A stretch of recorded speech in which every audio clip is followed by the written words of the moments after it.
Shri Tamjin Innahalong, Honorable Minister of Tourism and Higher Education, to felicitate our guests.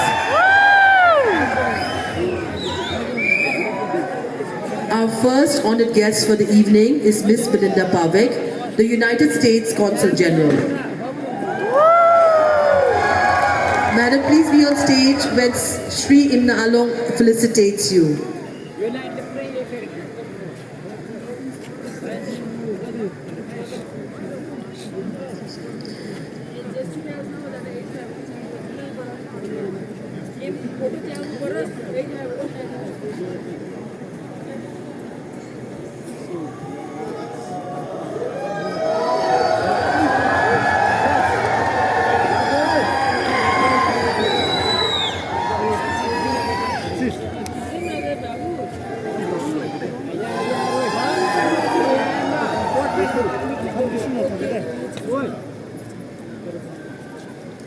Our next honored guest is Dr. Andrew Fleming, British Deputy High Commissioner.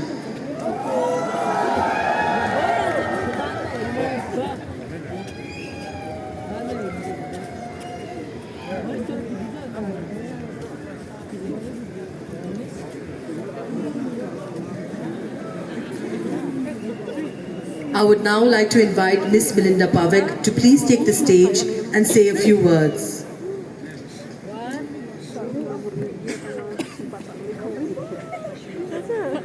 Good evening, friends. It is an honor to be here at the closing ceremony of the Hornbill Festival, especially because today, December 10th, 2023, also marks the 75th anniversary of one of the world's most groundbreaking global pledges, the Universal Declaration of Human Rights. This landmark document enshrines the inalienable rights that everyone is entitled to as a human being, regardless of race, color, religion, sex, language, political or other opinion, national or social origin, property, birth, or status. This document remains an aspiration in many ways, and our efforts to live up to its full potential are inherent in our values as people, as communities, as tribes, and as nations. Festivals like this one, with the 17 major Naga tribes represented together in partnership, are a way of preserving the unique cultures that make this state special, which is why it is so important to enshrine and ensure that each person's inalienable human rights continue. With those rights also come responsibilities. The responsibility to vote for good governance, the responsibility to support the rule of law, and of course, the human right of freedom of expression brings with it the responsibility to advocate for advancements and improvements in society without hatred against specific people or groups. This is increasingly challenging in a world where we spend more time on social media than we do talking to our neighbors and the members of our community who are from other backgrounds, which makes this festival extra special. Thank you for being here today to honor all of the tribes of this great state.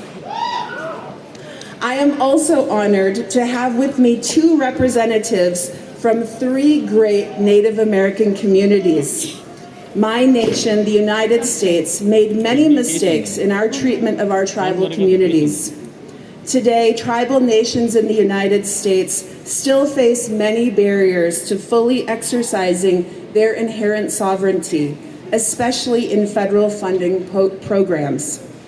On December 6th, as a part of the White House Tribal Nations Summit, President Biden signed an historic executive order to ensure that tribal nations have greater autonomy over how they invest federal funding.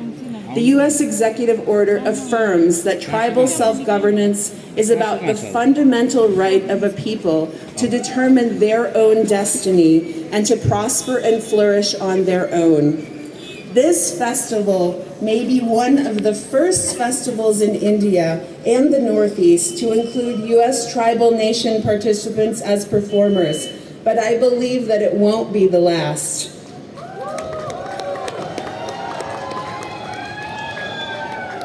Because the bonds of our people in pursuit of peace and prosperity for the betterment of our planet grows stronger each and every day as we build connections through events like this one. Thank you so much for allowing me to be here today to commemorate this special day with you.